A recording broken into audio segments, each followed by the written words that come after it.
हाँ जी, जय हिंद एवरीवन, जय हिंद कैरेट, जय हिंद वंदे मातरम, भारत माता की जय, हर हर महादेव, जय हिंद एवरीवन। जय हिंद। मेरी वॉइस वीडियो दोनों चीजें क्लियर बेटा, एक बार प्लीज कंफर्म कर दो इसमें voice video both are clear. Jai Hind everyone, जय हिंद वंदे मातरम, भारत माता की जय, हर हर महादेव। मेरी वॉइस वीडियो क्लियर है, एक बार प्लीज कंफर्म कर दो। मेरी आवाज आ रही है बच्चा? मैं दिखाई दे रहा हूं, मैं सुनाई दे रहा हूं? जय हिंद एवरीवन, जय हिंद। हिमांशु, प्रतीक, अमन साहब जय हिंद। ओके सोनू कुमार जय हिंद। सिद्धार्थ, नितेश, खुशी ओके जय हिंद। जय हिंद वंदे मातरम, भारत माता की जय, हर हर महादेव। मेरी वॉइस वीडियो दोनों चीजें क्लियर है, एक बार प्लीज कंफर्म कर दो इस my voice video both are clear. दोनों चीजें क्लियर है, आवाज आ रही, ऑल पॉजिटिव, ऑल गुड। जय हिंद वंदे मातरम, भारत माता की जय, हर हर महादेव। जय हिंद, जय हिंद बेटा, जय हिंद। तो चलिए सेशन की शुरुआत करते हैं बिना किसी देरी के, है ना। पॉलिटिकल साइंस की क्लास है आपकी, और जो आज का टॉपिक है, सुनो इस टॉपिक के बारे में। आज के टॉपिक से लास्ट ईयर है ना 3 सवाल आ गए थे भाई, मैं क्लियरली बोल रहा हूं, इसी टॉपिक से आ गए थे सवाल, इसी टॉपिक से 3 सवाल एक साथ आ गए थे। तो थोड़ा ध्यान से करना सवालों के बारे में बात, ध्यान से सुनना थोड़ा इन सवालों को, ठीक है ना। इस टॉपिक से 3 सवाल लगातार आ गए थे, तो इस टॉपिक को थोड़ा ध्यान से समझना। और टॉपिक बहुत बड़ा नहीं, छोटा टॉपिक है, बहुत टाइम लगता नहीं समझने में, बहुत छोटा टॉपिक है। तो टॉपिक भी, सवाल भी ज्यादा आते हैं, तो अपने को इसको पढ़ना जरूरी है। आई बात समझ में? क्लियर है? अरे भाई पॉलिटिकल क्लास है, हिस्ट्री की थोड़ी ना है ना। ओके चलिए, वॉइस वीडियो क्लियर है? हिस्ट्री की क्लास में हिस्ट्री के बारे में बात करेंगे, अभी तो पॉलिटिकल साइंस की क्लास है, तो पॉलिटी के बारे में बात करना जरूरी है। पॉलिटी की क्लास में हिस्ट्री की बात नहीं कर सकते ना, सही बात है कि नहीं? सही बात है। चलिए वॉइस वीडियो क्लियर है? हाँ जी, समझ में आ गया। चलिए आगे बात करें। जय हिंद, जय हिंद, जय हिंद, जय हिंद। चलो स्टार्ट करें। चलो एक स्टार्ट करने से पहले एक सवाल पूछता हूं मैं आपसे। हमारा संविधान बन के तैयार हो गया था, बहुत सारी बातें हमने करी थी। मेरे को एक बात बताओ, संविधान सभा के बारे में हमने बहुत कुछ पढ़ा ना, क्या सारी चीजें थी, बहुत सारी चीजें हम लोगों ने पढ़ी। मुझे केवल एक सवाल का जवाब दीजिए यहाँ पर कि संविधान सभा में अगर मैं बात करूं ड्राफ्टिंग कमेटी के बारे में, ड्राफ्टिंग कमेटी में कितने मेंबर्स थे बताओ? ड्राफ्टिंग कमेटी में मेंबर्स कितने थे? 8 मेंबर्स थे, 7 मेंबर्स थे, 6 मेंबर्स थे या 5 थे? ये पीवाई क्यों तुम्हारा? ड्राफ्टिंग कमेटी में कितने मेंबर्स थे? How many members were there in the drafting committee? संविधान को ड्राफ्ट करने के लिए जो ड्राफ्टिंग कमेटी थी उसमें कितने मेंबर्स थे? अरे भाई तुम लोग क्या कर रहे हो?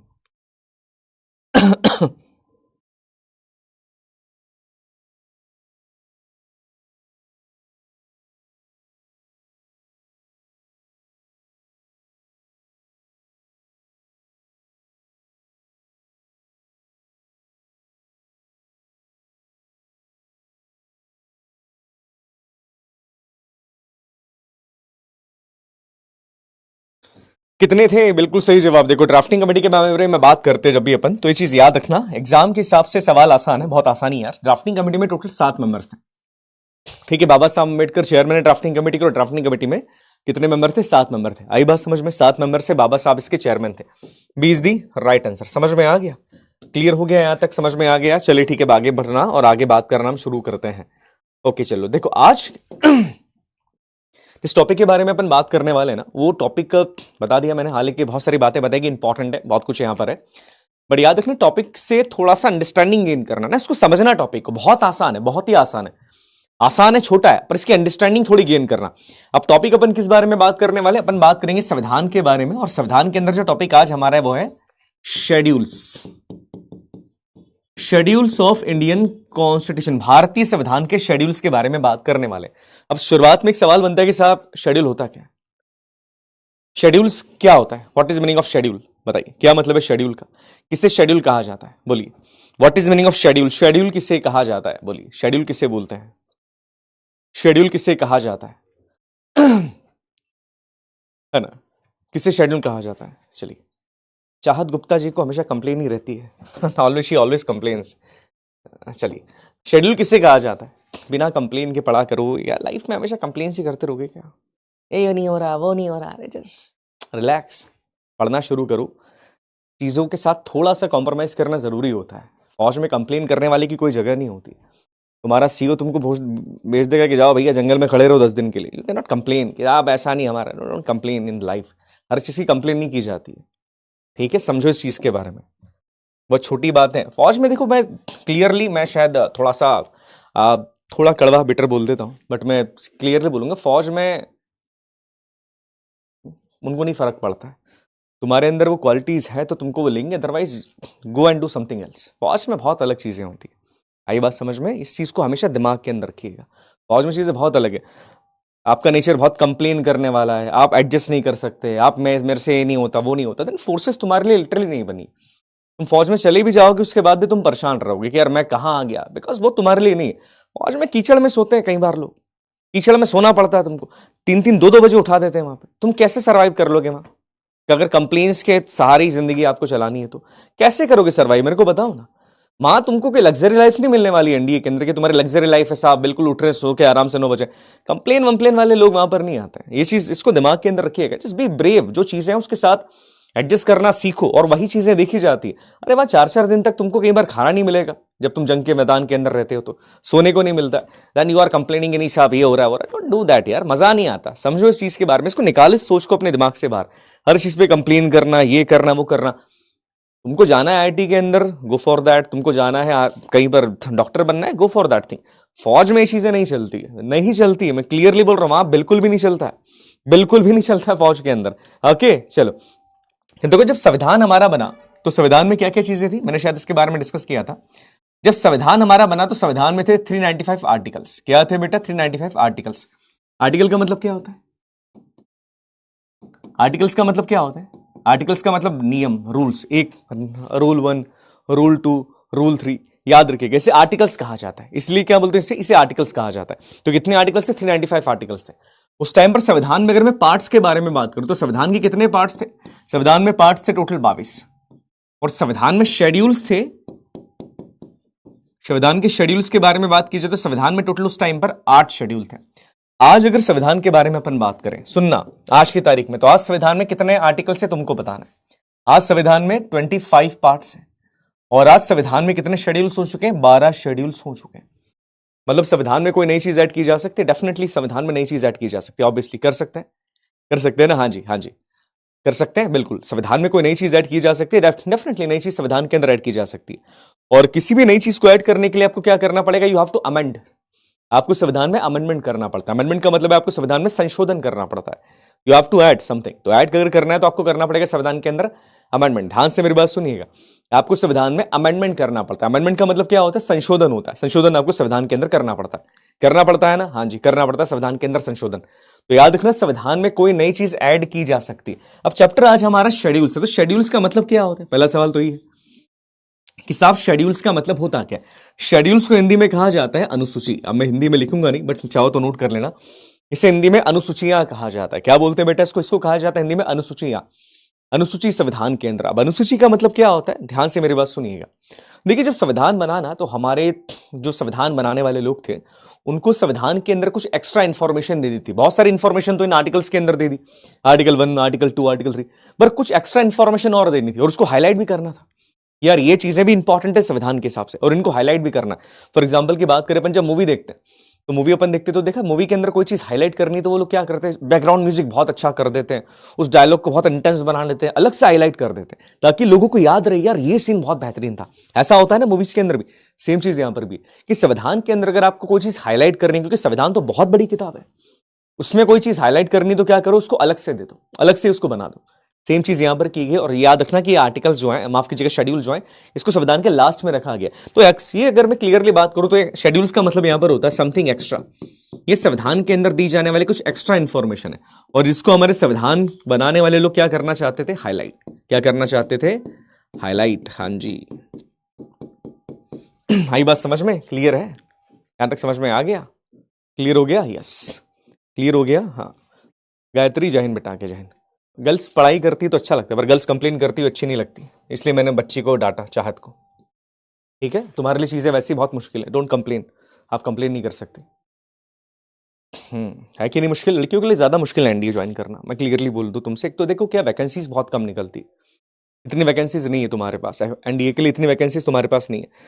दूसरा क्या है कि देखो बहुत कम लड़कियां हैं जिनको ये मौका मिलता है कि वो आगे जाके फोर्स के लिए जाएं और फोर्स चुने। आप देखो आपके जो सीनियर्स है, बहुत सारे सीनियर्स आपके हैं जो ऑलरेडी फोर्सेस के अंदर हैं। एक बच्ची है ऋतुजा, आपने देखा होगा शायद, वो तो अब एनडीए पास आउट हो जाएगी, वो with in year pass out हो जाएगी। द ब्रिलियंट स्टूडेंट, बहुत ब्रिलियंट है, डिफेंस वाला की बच्चियां हैं। अभी आपने देखा होगा एक फंक्शन हुआ था, एक बच्ची और थी, मेरे को नाम याद नहीं आ रहा, she belong from the Haryana. उसकी हाइट मेरे से भी लंबी, बहुत लंबी है वो, बहुत लंबी, राहुल सर के बराबर थी, राहुल सर भी लंबी थी वो बच्ची। तो मैं वही चीज कह रहा हूं कि देखो क्या है कि you have to be, develop करना पड़ेगा अपने आप को, आपको बदलना पड़ेगा। You have to change your own self. आई बात समझ में? क्लियर है?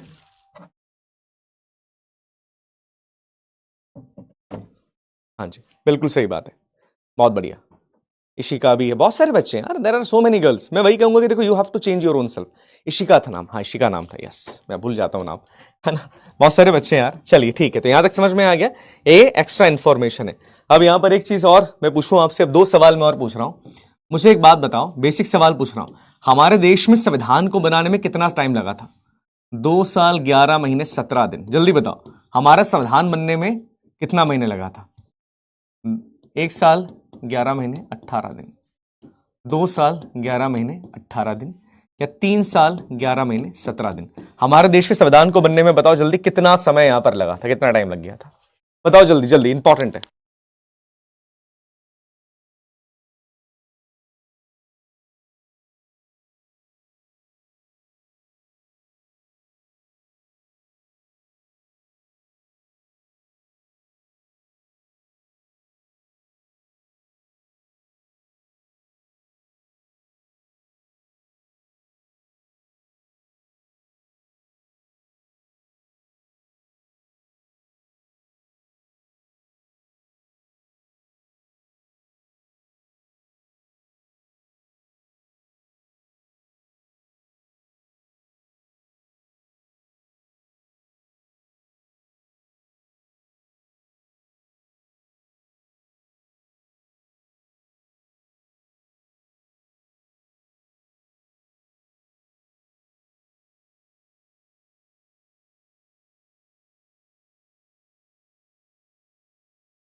हाँ जी, मेरी वॉइस आ रही है अभी? सॉरी यार, पानी वानी पीने लग गया था मैं। 2 साल 11 महीने 18 दिन is the right answer. C is the right answer, बिल्कुल सही जवाब है। 90.13% बच्चों का जवाब सही है। चलिए अब देखो, हम किस बारे में बात कर रहे थे? देखो, शेड्यूल्स का मतलब होता है समथिंग एक्स्ट्रा, जो एक्स्ट्रा इन्फॉर्मेशन है जो संविधान के अंदर अलग से दी गई है ना। संविधान के अंदर एक्स्ट्रा इन्फॉर्मेशन है जो संविधान में अलग से देकर रखी। अब ये जो 12 शेड्यूल्स है ना, इन 12 शेड्यूल से सवाल डायरेक्टली आते हैं। मैं क्लियरली बोल रहा हूं, डायरेक्टली सवाल आते हैं यहाँ से। बिल्कुल भी रटना नहीं है इसको, मगअप नहीं करना, अपन इसको बहुत आसानी से समझ लेंगे, बड़ी आसानी से माइंड मैप के थ्रू समझेंगे, बहुत आसान है, तुमको मजा आएगा समझने में भी। तो बिल्कुल भी चिंता नहीं करना है, घबराना नहीं है। शेड्यूल्स इंपॉर्टेंट है अपने लिए और इनको समझना भी काफी आसान है। स्टार्ट करें, चलो। अब सबसे पहले अगर अपन स्टार्ट करें इसके बारे में बात करना, तो जो भारत के संविधान का पहला शेड्यूल है, तो जो भारत के संविधान का पहला शेड्यूल किस बारे में बात करी होगी उसमें? अरे बड़ी आसान चीज है। भारत के संविधान के पहले शेड्यूल में दिमाग के अंदर रखिएगा, भारत के सारे राज्यों के नाम देके रखे कि भैया भारत में कितने राज्य आज भारत में? बोले भारत के अंदर जो भारत के 28 स्टेट्स हैं उनके नाम देकर रखे, और भारत की जो यूटीज है कितनी 8 यूटीज है उनके नाम देकर रखे। पहला शेड्यूल सबसे आसान है। शुरुआत में पहले शेड्यूल में हाईलाइट हम क्या कर रहे हैं? पूरा भारत को हाईलाइट कर रहे हैं कि हमारे भारत में इतने राज्य हैं, 28 राज्यों के नाम देकर रखे, जो यूटीज हैं 8 उनके नाम देकर रखे। और उसमें पता है क्या देकर रखा? उनका जुरिडिक्शन देकर रखा है। जुरिडिक्शन का मतलब क्या होता है कि साहब यूपी का कानून कहां कहां तक चलेगा। मान लो यूपी है तो भैया यूपी का कानून यहां तक चलेगा। एमपी का कानून कहां तक चलेगा साहब? एमपी का कानून एमपी तक चलेगा। तो इन राज्यों की बाउंड्रीज के बारे में और इनके न्याय क्षेत्र के बारे में बात करिए कि एमपी का कानून कहां तक चलेगा, यूपी का कानून कहां तक चलेगा। That is the most important point. आई बात समझ में? हाँ जी, तो नोट कर लीजिएगा, ये याद रखना कि भारत का जो संविधान का पहला शेड्यूल उसमें भारत के सारे राज्यों के नाम दे दिए, सारी यूटीज के नाम दे दिए। कितना आंसर? 29 स्टेट्स है। वाह, बहुत बढ़िया वेदांशी, बहुत अच्छे वेदांशी, बहुत बढ़िया। भारत में रहते हैं, फौज ज्वाइन करनी है और ये नहीं पता भारत में राज्य कितने हैं और एनडीए ज्वाइन करना है इनको। बहुत अच्छे, प्राउड ऑफ यू। सीरियसली, मतलब बेसिक इंफॉर्मेशन तो अपने देश के बारे में रख लो, बेसिक इंफॉर्मेशन तो रख लो देश के बारे में, कम से कम बेसिक इंफॉर्मेशन।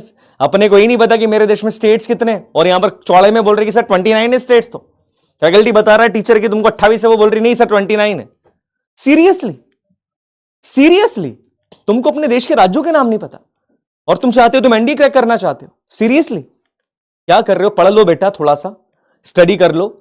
अभी बोला मैंने गर्ल्स के लिए ऑलरेडी मुश्किल चीजें वहां पे 18, 19, 24 वैकेंसीज निकलती गर्ल्स के लिए। उसके बाद आप बोल रहे हो कि नहीं सर 29 है। क्या करते हो यार तुम लोग? सीरियसली मजाक मत बनाओ अपनी लाइफ के साथ, देश के बारे में जानो, ठीक है? यही नहीं बता भैया कितने राज्य। फिर हम बोलते प्रथमेश सर आज गुस्सा कर रहे हो। गुस्सा नहीं करूं तो क्या करूं मैं? कितना मुश्किल है गर्ल्स के लिए आप जानते हो। 29 तिब्बत है। वाह, वो एक और आ गया महान आदमी, बोला सर 29 तिब्बत है। वाह बेटा, बहुत बढ़िया, बहुत आगे जाओगे तुम, बहुत आगे जाओगे, बहुत बढ़िया बेटा। वो एक और भाई साहब आ गया, बहुत बढ़िया। क्या ही बोलूं मैं, छोड़ो। चलो, फर्स्ट शेड्यूल में क्या देकर रखा? नेम देकर रखे, स्टेट्स के नेम देकर रखे, ये चीज याद रखिएगा। उसके बाद हम बात करेंगे सेकंड शेड्यूल के बारे में। देखो सेकंड शेड्यूल काफी आसान है और इंटरेस्टिंग भी है। सेकंड शेड्यूल में हमारे संविधान में ना कुछ इंपॉर्टेंट पोस्ट देकर रखी, कुछ इंपॉर्टेंट पोस्ट है संविधान के अंदर। यहां से मेरी बात सुनना, सेकंड शेड्यूल में कुछ इंपॉर्टेंट पोस्ट है। पोस्ट क्या होती है? जैसे तुम्हारी पोस्ट है ना, लेफ्टिनेंट बने होगे तुम, मेजर बनोगे, कर्नल बनोगे, है ना? ऐसी क्या होता है कि भारत के संविधान की भी कुछ इंपॉर्टेंट पोस्ट है। जैसे भारत के राष्ट्रपति, गवर्नर ऑफ स्टेट्स है, लोकसभा राज्यसभा के स्पीकर हो गए आपके, है ना? माफ कीजिएगा, लोकसभा के स्पीकर डिप्टी स्पीकर हो गए, राज्यसभा के चेयरमैन डिप्टी चेयरमैन हो गए। इसके अलावा आपके जो राज्य होते हैं, स्टेट्स होते हैं, स्टेट असेंबली विधानसभा, उसके speaker deputy speaker, Vidhan Parishad के chairman deputy chairman, supreme court, high court के जज और सीएजी। सीएजी बड़ी इंपॉर्टेंट पोस्ट है, बताऊंगा इनके बारे में।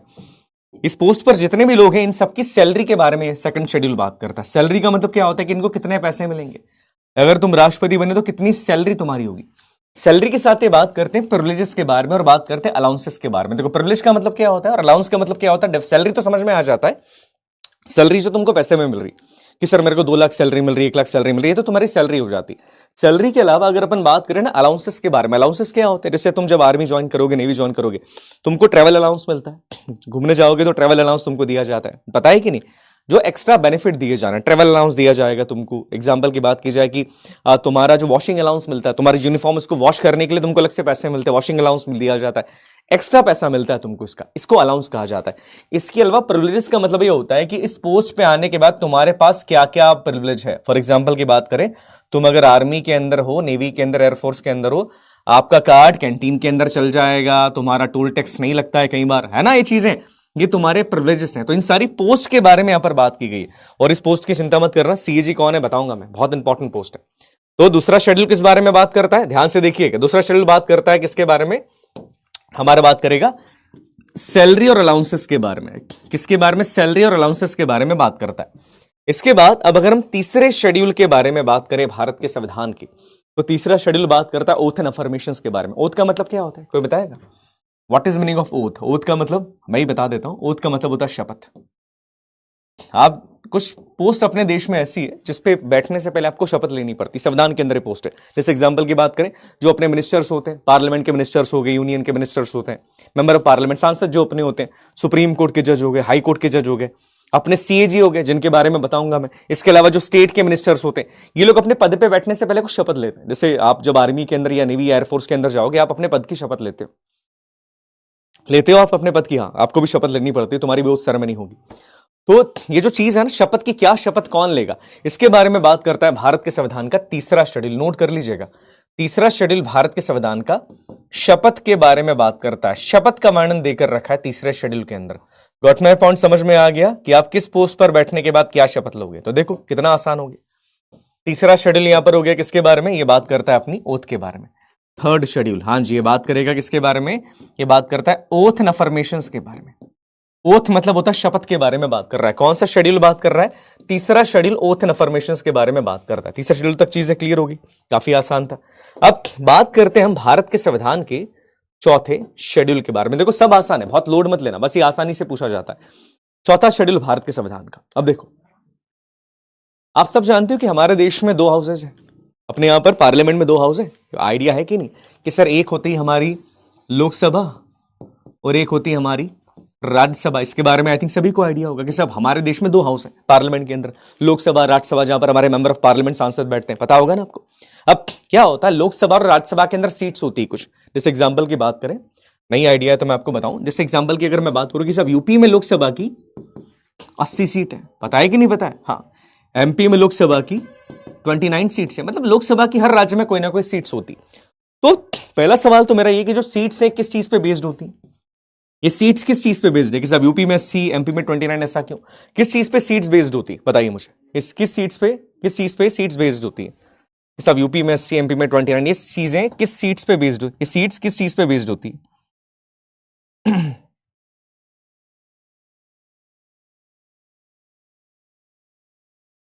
बताइए भैया, किस चीज पे सीट्स बेस्ड होती है? बिल्कुल सही जवाब आप लोगों ने दिया है कि ये this seats are based on the population. सही बात है, पॉपुलेशन पे बेस्ड होती है। तो अब देखो, लोकसभा के अंदर भी सीट्स है, सीट्स राज्यसभा के अंदर भी होती है। सीट जैसे लोकसभा के अंदर है ना कि एमपी की कुछ सीट्स यहां पर है, यूपी की कुछ सीट्स यहां पर है, सेम सीट्स यहां पर राज्यसभा के लिए भी है। राज्यसभा के अंदर भी कुछ सीट्स होती है। फॉर एग्जाम्पल की बात करें, राज्यसभा के अंदर भी एमपी की कुछ सीट्स है। There are few seats of MP in the Rajya Sabha, there are few seats of the UP in the Rajya Sabha. Rajya Sabha के अंदर भी यूपी, एमपी इन सबकी सीट्स है, मतलब राज्यों की सीट है। तो बहुत आसान है साहब, चौथा शेड्यूल राज्यसभा के बारे में ही बात करता है।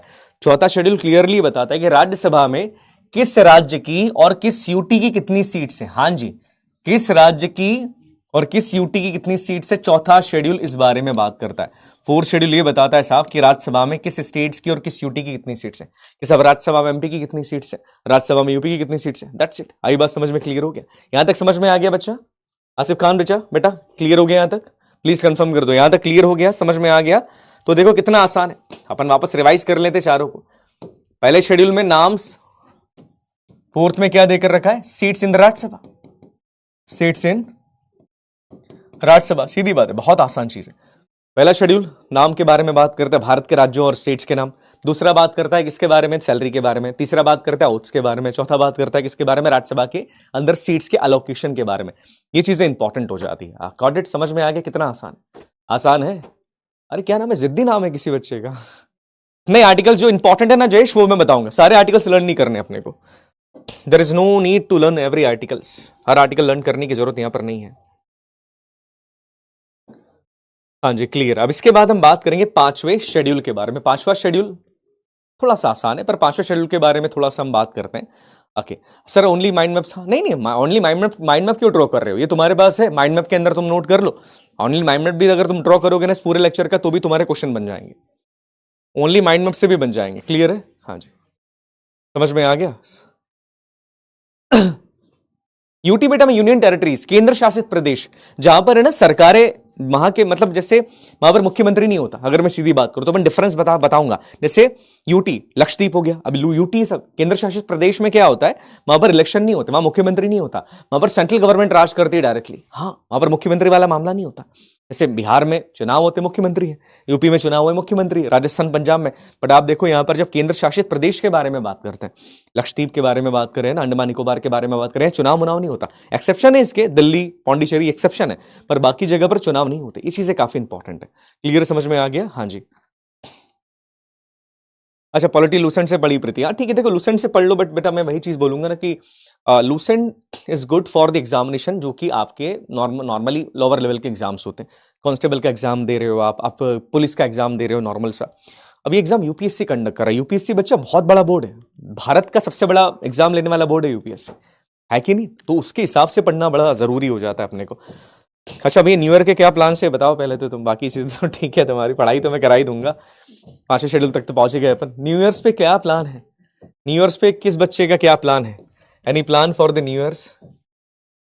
न्यू ईयर में जो बच्चे इंदौर में रहते हैं मेरे को बता देना भैया, मेरे साथ चलना कहीं पे, ठीक है? बाकी तो मैं जितने बच्चे में आ नहीं सकता, बट ठीक है, someone who is in Indore बता देना क्या प्लान से। न्यू ईयर्स पे कोई प्लान नहीं? 5वां छठा दोनों बात करेंगे ना, देहरादून जाओगे? नथिंग, मेरा कोई प्लान नहीं है यार, no plan, studies nothing. New resolution लेंगे, स्टडी करेंगे, खाना पीना मौज करना। देखो सब, देखो जो भी है, हालांकि देखो अब देखो बहुत सारी चीजें होती है। नॉर्मली हम बोलते हैं कि this is not our new year, अपना न्यू ईयर नहीं है, वो किसी और का है। बहुत सारी चीजें हैं, चीजें लोगों का अलग अलग माइंडसेट होता है। जो भी चीजें आप करो, बट थोड़ा सा सेलिब्रेट करना या नहीं करना वो आपके हाथ में है, मैं इतना कुछ नहीं बोलूंगा। पर ये भैया उस दिन है ना थोड़ा सा, जो अगले दिन न्यू ईयर तो ठीक है, 31 तो ठीक है, 1 जनवरी से नए साल की शुरुआत होती है, अपन यूजुअल यहीं से मानते हैं। तो भाई इस दिन सुबह थोड़ा सा जल्दी उठ जाना, एक नई आदत डाल लेना कि सुबह सर मैं 4 बजे, 4 बजे बोला तो 4 तो नहीं उठोगे तुम, जानता हूं मैं, 4 मुश्किल है, समझता हूं यार मैं। एटलीस्ट 5:30 पे उठने की आदत डाल लेना। उठते ही मम्मी पापा को प्रणाम कर लेना, माता पिता का प्रणाम करना, वो भी बोलेंगे क्या बदलाव आ गया बच्चे के अंदर। प्रणाम करना इन द सेंस ये नहीं कि जाके पाँव पढ़ लो, पढ़ो तो बहुत अच्छी बात है यार, उससे अच्छी बात कुछ भी नहीं। बट इसलिए कि एक प्रण लो कि पेरेंट्स से मैं अच्छे से बात करूंगा, उल्टा जवाब नहीं दूंगा, कम से कम ये नहीं करो तो उल्टा जवाब नहीं दूंगा। कोई भी एक फिजिकल हैबिट पकड़ लेना, what ever you want to do, running करूंगा मैं, जिम जाऊंगा, कुछ भी आप करो। मतलब जिम जाने के लिए पैसे नहीं तो रनिंग करना शुरू कर दो, घर पे वर्कआउट करो, एक अच्छी फिजिकल हैबिट पढ़ूंगा करूंगा। तीसरा रेजोल्यूशन लो ध्यान से कि मैं कुछ भी हो जाए 1 घंटा रीडिंग करूंगा। जी हाँ, रीडिंग करूंगा। कुछ किसी भी अच्छी किताब को लो, इंटरनेट से डाउनलोड करो या फिजिकली लेकर आओ, उसको रीडिंग करना शुरू करो। कुछ चीजें करो अपनी लाइफ के अंदर, इंपॉर्टेंट है। बाकी चीजें तो ठीक है, 1 घंटा रीडिंग की आदत डाल लो, ठीक है? तो ये कुछ बेसिक रूल्स अपनी लाइफ के आप लेकर आ सकते हो। डिपेंड ऑन यू, चीजें आप किस तरीके से देखते हो लाइफ को, आपका तरीका है ना? चलिए ठीक है। मैं तो जिम जाऊंगा 1 अप्रैल टू 31 मार्च, अकेला रहूंगा। अरे भाई अकेला नहीं रहना। थैंक यू बेटा। रीडिंग करूंगे, 1 घंटा रीडिंग करो, देखना कितना बदलाव तुम्हारे अंदर आता है। मैं कुछ नहीं करूंगा भाई, मैं कहीं जंगल वंगल में चला जाऊंगा, जंगल इन द सेंस कहीं अकेला निकल जाऊंगा। I don't like to be with people more, social होना मेरे को ज्यादा पसंद नहीं है, पता नहीं क्यों। शुरुआत से ही ऐसा नहीं था कि मेरे अंदर सोशल एडेप्टेबिलिटी नहीं है, वो है, पर जैसे पार्टीज वार्टीज होती है ना, उन पार्टीज में मैं सर्वाइव नहीं कर पाता। जैसे हमारे फिजिक्स वाला की पार्टी हुई थी, पीडब्ल्यू की पार्टी हुई थी एक जगह पर, जहां पर सारे पीडब्ल्यू के 150-200 लोग थे, इंदौर वाले, राहुल सर भी थे, ये सारे लोग तो भाई सब डांस वांस कर रहे बढ़िया। मुझसे नहीं जाते बना, मतलब मैं गया था, राहुल सर से मिला, 5 मिनट हार्डली रुका, मैं केवल 5 मिनट रुका, मैं बाहर आ गया। पता नहीं क्यों, ऐसा क्यों होता है यार, कुछ लोगों को नहीं समझ में आता। मेरे से वो चीज़, मतलब मेरे से नहीं होता वो चीज़ें, थोड़ा सा मुश्किल है मेरे लिए अडॉप्ट करना, थोड़ा सा अजीब मुझे फील होता है, तो मैं थोड़ा उससे पार्टीज को मैं थोड़ा सा है ना अवॉइड करता हूँ। दैट इज द रीज़न कि मैं 5 मिनट में वहाँ से बाहर आ गया था। और मेरी मम्मी को बहुत अच्छे तरीके से पता है, my mother knows very well. मैंने मम्मी से बोला मम्मी शाम को है ऑफिस की पार्टी, तो मम्मी ने बोला अच्छा ठीक है, पार्टी तो ठीक है, शाम को भोजन में क्या करोगे बता दो, क्योंकि आने के बाद तुम वहाँ तो कुछ खाओगे नहीं। हमने बोला हाँ वो बात भी ठीक है, हम तो नहीं खाएंगे। वो भी चीज़ है तो रहती है यार, ठीक है। सही है, अरे पास में है और कुछ नहीं। होता है यार, ठीक है। अब देखो क्या होता है, मुझे कई बार लगता है कि, कई बार मुझे फील होता है कि क्या, हालांकि मैं इस बात पे बहुत ज्यादा ध्यान नहीं देता, बट कई बार मुझे लगता है कि आ, मैं गलत तो नहीं हूँ। समटाइम्स आई फील दैट मैं गलत तो नहीं हूँ, मतलब होता है ना कि एक्सेप्टेंस लोगों का फिर थोड़ा सा कम हो जाता है कि यार ये तो कहीं जाता नहीं है, ये तो ज़्यादा किसी से बात करते नहीं है, ये चीज़ें, तो एक्सेप्टेंस थोड़ा सा आपका कम हो जाता है। एंड द नेक्स्ट टाइम मैं सोचता हूँ कि क्या फ़र्क पड़ता है, आई एम मी, मैं जो हूं वो मैं हूं। मैं क्यों किसी को दिखाऊं कि मैं ऐसा हूं या मैं वैसा हूं, मुझे ये पसंद नहीं है, मुझे पसंद नहीं है, ठीक है। सबका परसेप्शन माइंडसेट बहुत अलग अलग होता है। तो दैट व्हाट आई थॉट कि यार ठीक है चलो, फिर भी इतना मैं लोड नहीं लेता, क्या ही करना है ना। so, घर आके मम्मी के पास बैठा थोड़ी देर। I spend time with my mother. उस दिन मेरी क्लासेस कम थी, सो पार्टी की बजाय मैंने अपनी माँ के साथ टाइम स्पेंड कर लिया। कर नहीं पाता हूँ मम्मी के साथ टाइम, क्योंकि क्लासेस ज़्यादा रहती। उनके साथ टाइम स्पेंड करा, उनको थोड़ा सा बाहर ले गया था कि चलो आओ मिलके अपन दोनों चलते कहीं। मुझे लगा वो टाइम ज़्यादा बेस्ट था। I found my peace there. Might भी वो चीज़ ठीक है, चलो जो भी है। ओके चलो अब आगे बात करते हैं। अब देखो पांचवा शेड्यूल बताने से पहले मैं कुछ सवाल पूछूंगा आपसे। मान लो ये एक अपना राज्य है। राज्य कौन सा बोलो आप? मान लो अपना एमपी। This is MP. ये मान लो अपना पूरा एमपी, ठीक है। एमपी, एमपी के अंदर एमपी का जो ये वाला एरिया है, सुनना ध्यान से, एमपी का कौन सा ये वाला एरिया जो है, बढ़िया डिजाइन बनाते हैं आज तो। एमपी का जो ये वाला एरिया है, ठीक है, ये ट्राइबल एरिया, ये शेड्यूल एरिया। क्लियरली अगर मैं पूछूं, this is the schedule area. Schedule area मतलब साहब यहां पर ट्राइबल पॉपुलेशन रहती है ना, ट्राइब्स रहती है, ट्राइबल पॉपुलेशन यहां पर रहती है। पूरे एमपी के अंदर नहीं रहती, ये इस एरिया के अंदर रहती है। अब मुझे एक बात बताओ, ये पॉपुलेशन यहां पर रहती है, मुझे एक बात बताओ, जो कानून एमपी में लागू किए जाते हैं या जिस तरीके से इतने पूरे एमपी को रेगुलेट किया जाता है, बाकी एमपी को, क्या वो सेम तरीके से उन सेम कानूनों के द्वारा इस शेड्यूल एरिया को रेगुलेट किया जा सकता है जहां पर ट्राइबल पॉपुलेशन रहती है? इज इट पॉसिबल कि जिन कानूनों के द्वारा पूरे एमपी को, बाकी एमपी को रेगुलेट किया जाता है, उन सेम कानूनों के द्वारा इस एरिया को भी रेगुलेट किया जा सकता है? यस और नो, इज इट पॉसिबल? किया जा सकता है क्या? बताइए क्या हो गया, कर सकते हैं? हम्म हम्म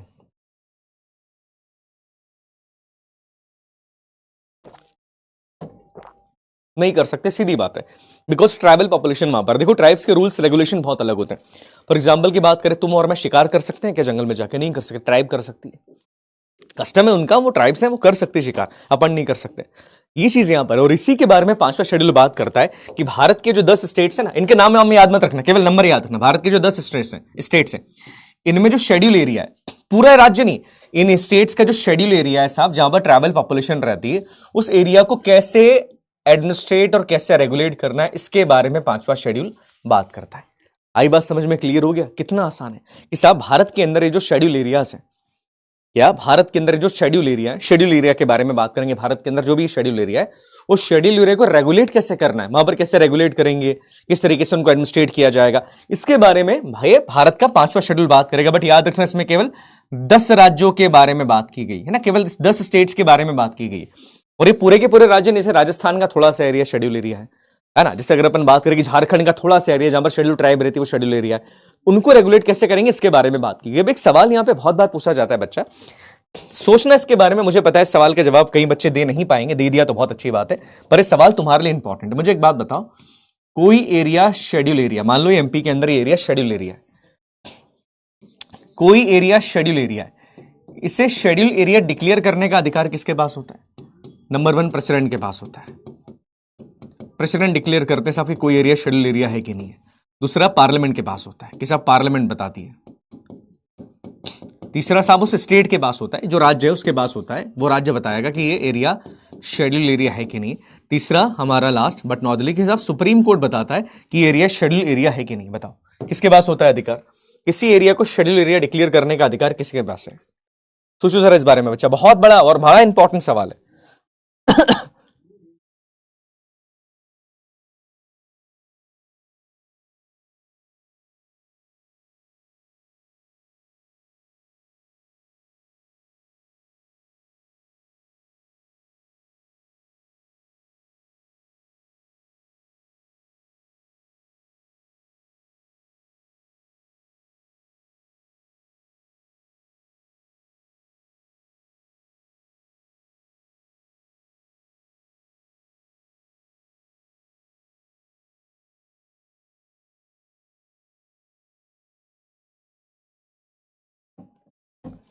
देखो याद रखना, ये अधिकार है भारत के राष्ट्रपति के पास। नहीं पता तो मैं क्लियरली बता दूं, ये जो अधिकार है ना, वो भारत के राष्ट्रपति के पास होता है। क्लियर है ना? आई बात समझ में? Is the right answer. सही बात है। 41.44 नहीं पता था तो कोई दिक्कत नहीं है। देखो फिर भी अभी याद रख लेना कि कोई एरिया शेड्यूल एरिया है या नहीं। किसी एरिया को शेड्यूल एरिया डिक्लेयर करने का अधिकार केवल और केवल भारत के राष्ट्रपति के पास होता है। बच्चे छोटी सी बात याद रखना, ठीक है। उस एरिया का साइज बढ़ाना है, कम करना है, ये जो अधिकार है केवल भारत के राष्ट्रपति के पास होता है। आई बात समझ में? क्लियर हो गया? बहुत बेसिक बात है, इसको याद रखना कि भारत के राष्ट्रपति डिसाइड करते हैं कि कोई एरिया शेड्यूल एरिया है कि नहीं है।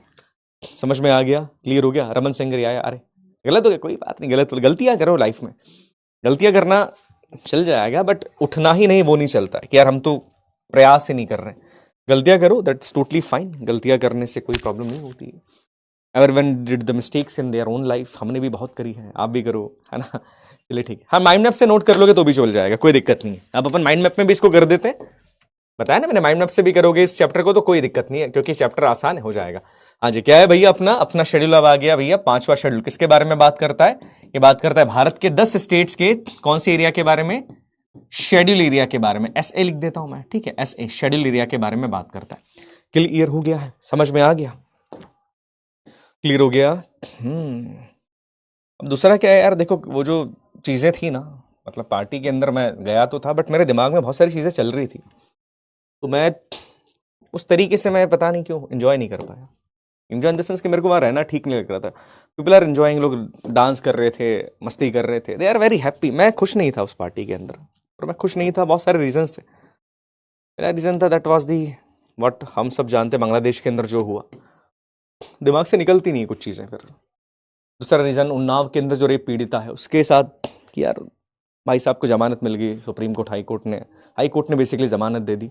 वो चीज़ दिमाग में चल रही थी कि व्हाट इज हैपनिंग, चल क्या रहा है देश के अंदर। तो चीज़ें दिमाग के अंदर वैसे चलती है, रिटर्न नहीं होता ना मुझसे कि नहीं आई एम हैप्पी, कैसे कैसे एंजॉय कर लो यार, नहीं होता पॉसिबल। सब कहते हैं अपनी लाइफ है, दुनिया भर में सब कुछ चलता रहता है, पर क्या करें, देश तो अपना है कि नहीं। चलिए आगे बढ़े। नहीं होता है मेरे से, नहीं हो पाता है ये चीज़ें, मतलब दिल में कुछ और, जबान पे कुछ और, सीखा ही नहीं है, दिमाग में कुछ और चल रहा है और बाहर आप रिटर्न करो, वैसा कुछ मुश्किल हो जाता है। फिर ठीक है, सबके लिए हैप्पी न्यू ईयर है, पर कुछ लोग ऐसे हैं देश में जो बेचारे बहुत मुश्किलों में हैं अभी, है ना। तो वही चीज है। चलो अब इसके बाद हम बात करेंगे बड़े सबसे इंपॉर्टेंट शेड्यूल के बारे में, भारत के संविधान का 6वां शेड्यूल। देखो ये भी सेम चीज के बारे में बात करता है, ये भी सेम चीज के बारे में ही बात करता है, याद रखने, भी सेम ही चीज के बारे में बात करेगा, ये भी सेम के बारे में बात करता है, पर इसमें केवल 4 राज्यों के बारे में बात की गई। ये बात करता है आसाम, मेघालय, त्रिपुरा और मिजोरम के बारे में, ATMM के बारे में बात करेगा। बहुत छोटी सी बात याद रखना, देखो ये भी सेम ही बात कर रहा है कि जो ट्राइबल एरिया है साहब, उनका एडमिनिस्ट्रेशन कैसे करना है। पर इस शेड्यूल में, 6ठे शेड्यूल में भारत के केवल 4 राज्य देकर रखे, आसाम, मेघालय, त्रिपुरा, मिजोरम के साहब। इन राज्यों के अंदर जो ट्राइबल पॉपुलेशन है, जो ट्राइबल एरिया है, उस एरिया का एडमिनिस्ट्रेशन कैसे करना है। अब मुझे एक बात बताओ बच्चा कि ये केवल 4 स्टेट्स क्यों देकर रखे? Why only this 4 states? केवल ये 4 राज्य ही क्यों देकर रखे? भारत के अंदर केवल ये 4 राज्यों के बारे में बात क्यों करें? मतलब यार उस इन 4 राज्यों को अपन 5वें में दे देते, अलग से शेड्यूल बना के चारों को अलग क्यों रखा? थोड़ा सोचो इस बारे में बच्चा, अपना अधिकारी वाला दिमाग लगाओ। अलग से शेड्यूल बना के हमने ये 4 को ही क्यों रखा? इसमें क्या रीजन होगा कि अलग से हमने शेड्यूल बनाया, पहले अलग से शेड्यूल बनाने के बाद फिर हमने इन 4 को रखा, ऐसा क्यों है? ये अलग से शेड्यूल बनाया और शेड्यूल बनाने के बाद इन 4 को हमने रखा, ऐसा क्या था इसमें कि साहब अलग से शेड्यूल बनाने के बाद आपने इन 4 को रखा?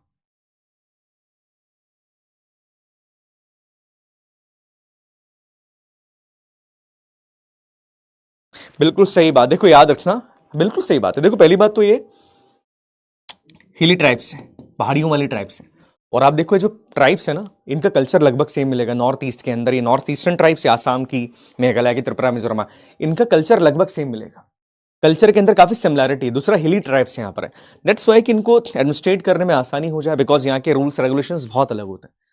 ट्राइब्स के जो यहाँ की जो ट्राइब्स है ना बेटा, इनके रूल्स रेगुलेशंस बहुत ही अलग है, मैं क्लियरली बोल रहा हूँ, बहुत अलग होते हैं इनके रूल्स रेगुलेशन, नियम बहुत ज्यादा अलग है। फॉर एग्जाम्पल की बात करें, आप देखो, कहना नहीं चाहिए, जिस तरह की चीजें खाई जाती है वहां पे ट्राइब्स के अंदर, आप इमेजिन भी नहीं कर सकते। यहां पर आपने खा लिया तो आपके ऊपर भैया केस वेस हो जाएगा, मैं क्लियरली कह रहा हूं, वहां पर अलाउ है, बिकॉज वो उनका ट्राइब्स का कल्चर ही वैसा है। आई बात समझ में? दैट्स फाइन, 4 ट्राइब्स को यहां पर रखा गया था।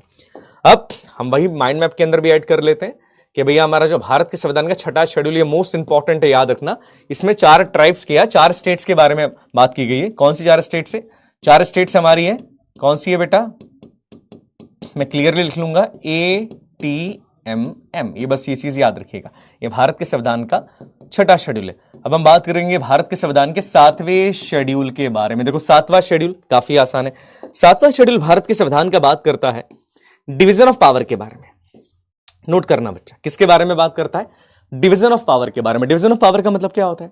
देखो हमारे देश में सेंट्रल गवर्नमेंट के पास कानून बनाने का अधिकार है ना। जैसे एग्जांपल की बात करें, हमारे देश में सेंट्रल गवर्नमेंट कानून बनाती है, बनाती है सेंट्रल गवर्नमेंट, देखो बनाती है। अभी केंद्र सरकार ने कई सारे कानून बनाए। हमारे देश में जो आपकी राज्यों की सरकार है, जो आपकी स्टेट्स की गवर्नमेंट है, उनके पास कानून बनाने का अधिकार है क्या? उनके पास भी है भैया। स्टेट्स गवर्नमेंट भी कानून बनाते हैं। देखो यूपी की सरकार ने कोई पॉलिसी बनाई होगी, यूपी की सरकार ने कोई कानून बनाया होगा, बनाती है। तो हमारे देश में सेंट्रल गवर्नमेंट के पास भी कानून बनाने का अधिकार है, पॉलिसीज बनाने का अधिकार है। और हमारे देश में स्टेट गवर्नमेंट के पास भी कानून और पॉलिसीज बनाने का अधिकार है कि नहीं? अब दोनों के बीच में पावर है, पर दोनों के पावर का डिस्ट्रीब्यूशन किया गया। अब इसके अंदर क्या किया गया? 7वें शेड्यूल के अंदर, ध्यान से मेरी बात सुनना, बहुत इंपॉर्टेंट है। 7वें शेड्यूल में 3 लिस्ट देकर रखी। लिस्ट नहीं होती, हाँ तुम्हारी लिस्ट क्या क्या लेना है, एनडीए जाना है तो क्या लिस्ट तुम्हारी होती कि साहब 2 जोड़ी सफेद मोजे, पैंट, ये सब वो लिस्ट होती ना। हाँ, उसी लिस्ट के बारे में बात की गई। तो 7वें शेड्यूल में 3 लिस्ट देकर रखी। पहली आपकी यूनियन लिस्ट, सुनना मेरी बात ध्यान से। पहली लिस्ट है आपकी यूनियन लिस्ट। यूनियन लिस्ट में जितने भी सब्जेक्ट्स देकर रखें, उस पर कानून बनाने का अधिकार केवल और केवल केंद्र सरकार को, सेंट्रल गवर्नमेंट ही बना सकती है। फॉर एग्जाम्पल की बात करें, जैसे यूनियन लिस्ट का सब्जेक्ट है आपका डिफेंस। डिफेंस पे कानून केवल केंद्र सरकार बनाएगी। अब मेरे को बताओ, डिफेंस पे कानून बिहार सरकार बना सकती है क्या? यूपी सरकार बना सकती है क्या? नहीं बना सकती, पॉसिबल ही नहीं है साहब उनके लिए। बिहार यूपी सरकार थोड़ी बनाएगी कानून कि साहब उस पे कानून हम बना रहे, नहीं बना सकती। इसी बारे में बात करता है कि सेंट्रल गवर्नमेंट के अंदर जब मैं बात करता हूं कि जो पहली लिस्ट है अपनी यूनियन लिस्ट, उसमें जितने भी सब्जेक्ट देकर रखें, उन पे कानून बनाने का अधिकार केवल और केवल केंद्र सरकार को है। देखो डिफेंस, सेंट्रल गवर्नमेंट कानून बनाएगी खाली अपना। वॉर एंड पीस, बैंक हो गया, रेलवे हो गया, इंश्योरेंस हो गया, इंश्योरेंस हो गया अपना, है ना, याद रखिएगा। इंश्योरेंस के अलावा देखो एयरवेज हो गया, एयरपोर्ट एयरवेज अथॉरिटी हो गया, फॉरेन करेंसी हो गई अपनी, रेलवेज हो गया। अब एक फॉरेन अफेयर्स हो गया। अब बताओ इस पे कानून कौन बनाएगा? अरे भैया जो बैंकिंग हो गया, रेलवे हो गया, पोस्ट ऑफिस हो गया, इस पे कानून बनाने का अधिकार, इंश्योरेंस हो गया, इस पे कानून बनाने का अधिकार केवल और केवल हमारी केंद्र सरकार को होता है। तो सीधी बात है, यूनियन लिस्ट में वो सारे सब्जेक्ट देकर रखे बेटा जिन पे कानून बनाने का अधिकार केवल और केवल केंद्र सरकार को है। दूसरी लिस्ट यहां पर आती है, इसे कहा जाता है स्टेट लिस्ट।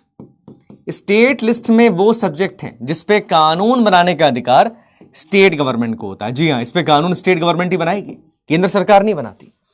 केंद्र सरकार प्राइमरी नहीं बनाएगी, बनाना चाहे तो बना सकती है, कुछ कंडीशंस होती है, बट इस पे कानून बनाने का अधिकार केवल और केवल स्टेट गवर्नमेंट को होता है। फॉर एग्जाम्पल की बात करें, जैसे मुझे बताओ बिहार की पुलिस को लेकर कोई रूल बनाना है तो कौन बनाएगा? बिहार पुलिस के लिए रूल बनाना है तो कौन बनाएगा? अरे बिहार सरकार बनाएगी, है कि नहीं? बिहार के अंदर आप देखो कि बिहार के अंदर अगर हम बात करें कि पब्लिक हेल्थ को लेकर, तुम्हारी हेल्थ को लेकर बिहार के लोगों की कोई सवाल या कोई कानून बनाना है तो कौन बनाएगा? स्टेट गवर्नमेंट बनाएगी, याद रखिएगा। तो स्टेट लिस्ट में वो सारे सब्जेक्ट्स होते हैं जिन पे कानून बनाने का अधिकार स्टेट गवर्नमेंट को होता है नॉर्मल कंडीशंस के अंदर। जैसे आप देखो एग्रीकल्चर हो गया, पुलिस हो गया, लोकल गवर्नमेंट हो गया, पब्लिक हेल्थ हो गया, लैंड हो गया, जमीन हो गई। तो ये चीज याद रखिएगा कि इस लिस्ट पे जितने भी सब्जेक्ट्स हैं उन पे कानून बनाने का अधिकार नॉर्मल कंडीशन में उस राज्य की सरकार के पास होता है। नॉर्मल है, सीधी सी बात है ना। उसके बाद आती है आपकी सबसे इंपॉर्टेंट लिस्ट, जो है आपकी कॉन्करेंट लिस्ट। क्या नाम है इसका? कॉन्करेंट। इसे हिंदी में समवर्ती सूची कहा जाता है। क्या बोलते हैं इसको? समवर्ती सूची। अब हिंदी याद मत रखना, एटलीस्ट कॉन्करेंट लिस्ट याद रख लेना।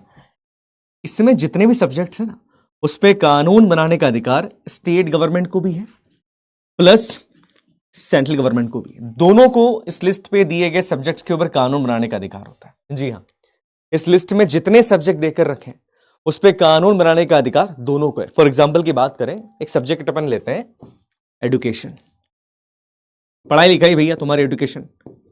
अब आप देखो एजुकेशन पे कानून बनाने का अधिकार आपकी राज्य सरकार को भी है। बिहार सरकार, यूपी सरकार कानून बनाती है एजुकेशन को लेकर, बनाती है। देखो कोई ना कोई एजुकेशन की स्कीम चल रही होगी तुम्हारे यहां पर, और देखो एजुकेशन पे कानून हमारी सेंट्रल गवर्नमेंट भी बनाती। जी हां, तो इस लिस्ट में जितने भी सब्जेक्ट देकर रखें उन पे कानून बनाने का अधिकार दोनों को होता है। जैसे एजुकेशन हो गया, अपना जंगल हो गया, जंगल के कानून देखो, बिहार के जंगल के कानून बिहार की सरकार भी बना सकती, केंद्र सरकार भी बनाती। उसके बाद आप देखो ट्रेड यूनियंस हो गया। तो ये चीज याद रखिएगा कि इस लिस्ट में दिए गए जितने भी सब्जेक्ट्स हैं उस पे कानून बनाने का अधिकार केंद्र सरकार, राज्य सरकार दोनों को होता है। अब एक इसमें एक छोटा सा पॉइंट याद रखना, आपने सुना है सीआरपीसी आईपीसी के बारे में? CrPC IPC Indian penal code है ना, जो भारत के अंदर जो सुप्रीम कोर्ट हाई कोर्ट के द्वारा जो कानून होते हैं, सीआरपीसी आईपीसी, अब तो अलग चीजें हो गई, अब तो बीएनएस हो गया, भारतीय न्याय संहिता, ये भी आपकी इसी लिस्ट के अंदर आते हैं। छोटी सी बात थी, मुझे लगा कि बता देना चाहिए, तो छोटी सी बात याद रखिएगा। आई बात समझ में? क्लियर हो गया? क्लियर हो गया? हाँ जी, यहां तक समझ में आ गया? कंफर्म कर दो, यहां तक क्लियर हो गया? समझ में आ गया यहां तक? अच्छा, अब इसमें एक और चीज बताता हूं। देखो क्या हुआ, अब हमने एक बहुत बड़ा सरकार ने बदलाव किया था। बदलाव सरकार ने क्या किया था? सरकार ने एक अमेंडमेंट किया था 7वें शेड्यूल में। अमेंडमेंट था आपका 42nd अमेंडमेंट 1976 का। ध्यान से मेरी बात सुनिएगा, हमारी सरकार ने 42nd अमेंडमेंट 1976 किया था। नोट करना काफी इंपॉर्टेंट है। 42nd अमेंडमेंट 1976 हमारी सरकार ने किया, और क्या करा सरकार ने?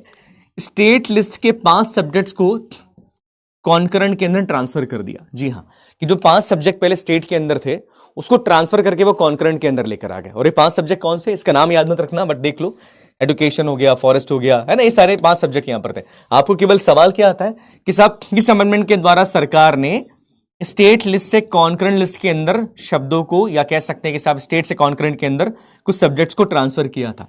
तो याद रखना ये 5 सब्जेक्ट्स थे, बट 42nd अमेंडमेंट के द्वारा इन्हें ट्रांसफर कर दिया गया था। Got my point? समझ में आ गया? यहां तक क्लियर हो गया? यहां तक क्लियर हो गया? समझ में आ गया? तो देखो हम यहां पर क्लियरली बात करें कि भैया 7वां शेड्यूल भारत का जो संविधान का है वो बात करता है डिवीजन ऑफ पावर के बारे में, और नीचे हम लिख देंगे इसके कि साहब इसके अंदर 3 लिस्ट देकर रखी है। क्लियर हो गया? समझ में आ गया? यहां तक क्लियर हो गया? आगे बढ़े, 8वें शेड्यूल के बारे में बात करें। कृपया जवाब दीजिए, 8वें शेड्यूल के बारे में बात करें। बच्चा कंफर्म कर दो भैया, का 8वें शेड्यूल के बारे में बात कर सकते हैं? बताइए, है ना, बात करें 8वें शेड्यूल के बारे में, जल्दी बताइए।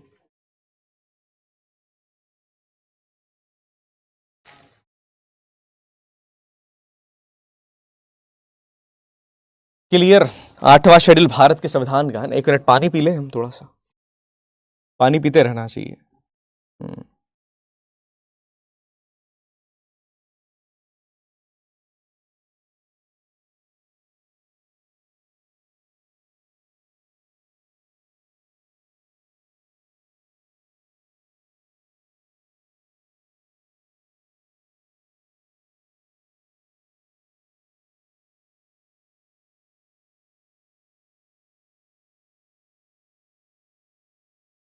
चलिए अब बात करेंगे भारत के संविधान के 8वें शेड्यूल के बारे में। देखो ये शेड्यूल इंपॉर्टेंट भी और आसान भी है। ये शेड्यूल बात करता है ऑफिशियल लैंग्वेजेस के बारे में। ऑफिशियल लैंग्वेज का मतलब क्या होता है? ये शेड्यूल बात करता है भारत के संविधान के अंदर दी गई 22 आधिकारिक भाषाओं के बारे में। ये याद रखना कि भारत के संविधान में 22 ऑफिशियल लैंग्वेज है। अब आधिकारिक भाषाएं क्या होती है? कि भाई भारत के संविधान ने इस 22 भाषाओं को मान्यता प्रदान करी और इनको आधिकारिक भाषाओं का दर्जा दिया। आधिकारिक भाषा मतलब इसको सरकार यूज कर सकती है कामकाज के अंदर, गजट के अंदर, कोई चीज पब्लिश करने के अंदर। ये चीज याद रखिएगा, नोट करना काफी इंपॉर्टेंट है कि साहब ये जो संविधान के अंदर जो हमारा 8वां शेड्यूल है, ये 22 आधिकारिक भाषाओं के बारे में बात करता है। ये 22 ऑफिशियल लैंग्वेज के बारे में बात करता है। ऑफिशियल लैंग्वेज का मतलब होता है आधिकारिक भाषाएं। नोट करना बहुत इंपॉर्टेंट है। बात करता है 22 आधिकारिक भाषाओं के बारे में, 22 ऑफिशियल लैंग्वेज के बारे में बात करता है भारत के संविधान का 8वां शेड्यूल। अब जब संविधान अपना बना था ना, तो शुरुआत में 14 ही भाषा थी। हाँ जी, ओरिजिनली 14 थी, आज 22 है। इसमें देखो कौन कौन सी लैंग्वेज है, रटना नहीं है बट कुछ इंपॉर्टेंट याद रखना। देखो इसके अंदर संस्कृत भी 22 भाषाओं में, हाँ जी, इसमें कश्मीरी भी है, हाँ, इसमें उर्दू भी है, जी हाँ, इसमें उर्दू भी यहां पर आप देखो, उर्दू के साथ साथ इसमें सिंधी भी है। बट इसमें एक चीज याद रखिएगा, इसमें हिंदी भी है पर इसमें इंग्लिश भाषा नहीं है, इसमें अंग्रेजी भाषा नहीं है। नोट करना, भारत के संविधान के 8वें शेड्यूल में अंग्रेजी भाषा को आधिकारिक भाषा का दर्जा नहीं दिया गया, नहीं दिया गया, याद रखिएगा। क्लियर है? ओम चैट ऑफ करो। नहीं, चैट ऑफ क्यों करो, तुम ध्यान मेरे ऊपर रखो ना, तुम चैट पे ध्यान क्यों देते हो? यही तो है, तुमको अपने आप को कंट्रोल करना। You can not control the situations, you can control your own self. यही तो सीखना जीवन के अंदर। अगर धरती पे कांटे ही कांटे बिछे हैं तो तुम सारे कांटे साफ नहीं कर सकते। ये तुम्हारी जिम्मेदारी कि तुम जूते पहन के निकलो। मेरी बात समझ में आ गई? आई बात समझ में? जो कहा मैंने, थोड़ी गहरी बात बोल दी, पर समझ जाओ तो ज्यादा बेटर हो जाएगा लाइफ में। अदरवाइज परेशान रहोगे, अरे यार इसने बोल दिया, अरे why you care, what is your motive? Class देखना, फोकस करना, चैट पे क्या चल रहा है सानू की फर्क पैंदा। मेरे को क्या फर्क पड़ता है कि मैं क्लास में क्या चल रही, क्या चीजें चल रही। आई बात समझ में? क्लियर हो गया? हाँ जी। तो याद रखो कि काहे के लिए इतना लोड लेते हो भाई। जिंदगी में दूसरों को देख कर ये नहीं हो रहा वो नहीं हो रहा, तो फिर तो कंप्लेन सी चलती रहती है। अपने को पढ़ाई करनी है, अपन पढ़ाई करने हैं। चैट्स में कोई क्या बोल रहा है क्या नहीं बोल रहा, अपने को क्या फर्क पड़ता है, अपन पढ़ाई करेंगे, है ना। आई बात समझ में? क्लियर हो गया? हर चीज को अपने ऊपर इंपैक्ट मत होने दो, अदरवाइज जिंदगी थोड़ी मुश्किल हो जाती है। लोगों की तो पड़ी है मुश्किल जिंदगी है, तुम्हारी भी हो जाएगी। तो चीज याद रखिएगा, ये 22 भाषाओं को आधिकारिक भाषाओं का दर्जा दिया गया। याद रखना केवल 22 है, शुरुआत में 14 थी, 22 हो गई। अच्छा 14 से 22 कैसे की होगी? शुरुआत में 14 भाषाएं थी, उसके बाद 14 से आज होगी 22, मतलब 8 भाषाएं एक्स्ट्रा कैसे आ गई? क्या किया होगा सरकार ने? इन 8 भाषाओं के लिए सरकार ने क्या किया? 8 भाषा एक्स्ट्रा आ गई, तो 8 भाषाओं के लिए सरकार ने क्या किया होगा? बताओ जल्दी। शुरुआत में 14 थी, आज 22 है, दैट मीन्स 8 ही एक्स्ट्रा है। तो एक्स्ट्रा कैसे आ गए?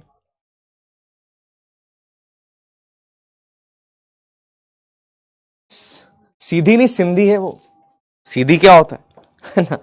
सिंधी, सिंध प्रांत है, हाँ जी, सिंध प्रांत, हाँ जी। सिंधी नहीं, सीधी नहीं, सिंधी है वो। देखो ध्यान से, पाकिस्तान के सिंध प्रांत से जो लोग आए थे, तो वहीं से उनकी जो भाषा है दैट इज सिंधी। अमेंडमेंट के, संशोधन के, और सवाल तुम्हारा आंसर यहीं से आता है अमेंडमेंट को लेकर। ये जो 8 भाषा है ना, ये किसी ना किसी अमेंडमेंट के द्वारा ऐड की गई, और ये अमेंडमेंट से सवाल आता है। याद रखना, ये जो अमेंडमेंट्स है ना, जिन अमेंडमेंट्स के द्वारा इन 8 भाषाओं को ऐड किया गया, इनसे सवाल एग्जैक्टली आता है। तो इसके बाद की जो स्लाइड है वो तुम्हारे एग्जाम के हिसाब से काफी महत्वपूर्ण है। महत्वपूर्ण मतलब इंपॉर्टेंट है, तो ध्यान से देखिएगा। जैसे एग्जाम्पल की बात करें, ये है वो स्लाइड, ये देखो। जैसे सबसे पहली भाषा जो 14 के बाद हमने ऐड करी ना, 14 के बाद जो पहली भाषा हमने ऐड करी वो थी आपकी सिंधी। और ऐड करने के लिए हमने संविधान के अंदर एक अमेंडमेंट किया, वो था 21st अमेंडमेंट 1967 का। तो सवाल कैसा आया था पता है? सवाल ये आता है कि सिंधी भाषा को कौन से अमेंडमेंट के द्वारा ऐड किया गया? इस संविधान में 14 के बाद जो पहली भाषा ऐड की गई वो कौन सी थी? वो सिंधी थी। तो देखो ये याद रखना, तो पहली जो भाषा हम लोगों ने ऐड करी वो कौन सी थी? वो थी सिंधी भाषा, जो कि हमने 21st अमेंडमेंट 1967 के द्वारा ऐड करी। उसके बाद हमने और क्या करा? हमने 3 भाषाएं और ऐड कर दी। 3 भाषा ऐड हमने और करी। अब इन 3 भाषाओं को ऐड करना तो भी संविधान में अमेंडमेंट तो करना पड़ेगा। तो हमने अमेंडमेंट किया कौन सा? 71st अमेंडमेंट, 71वां संवैधानिक संशोधन हमने भारत के संविधान के अंदर किया, और हमने 3 और नई भाषाएं ऐड करी। 3 और भाषाएं हमने कौन सी ऐड करी? कोंकणी, मणिपुरी और नेपाली। देखो तो सवाल क्या आता है कि नेपाली भाषा को कौन से अमेंडमेंट के द्वारा ऐड किया गया था? तो कौन सा अमेंडमेंट था बेटा? 71st amendment. कितनी हो गई? पहले हमने ऐड करी, फिर हमने 3 करीब 4 और बची। तो हमने क्या करा? हमने 92nd अमेंडमेंट किया। 92nd अमेंडमेंट 2003 के द्वारा हमने 4 और भाषाओं को ऐड कर लिया। 4 और भाषाएं कौन सी थी?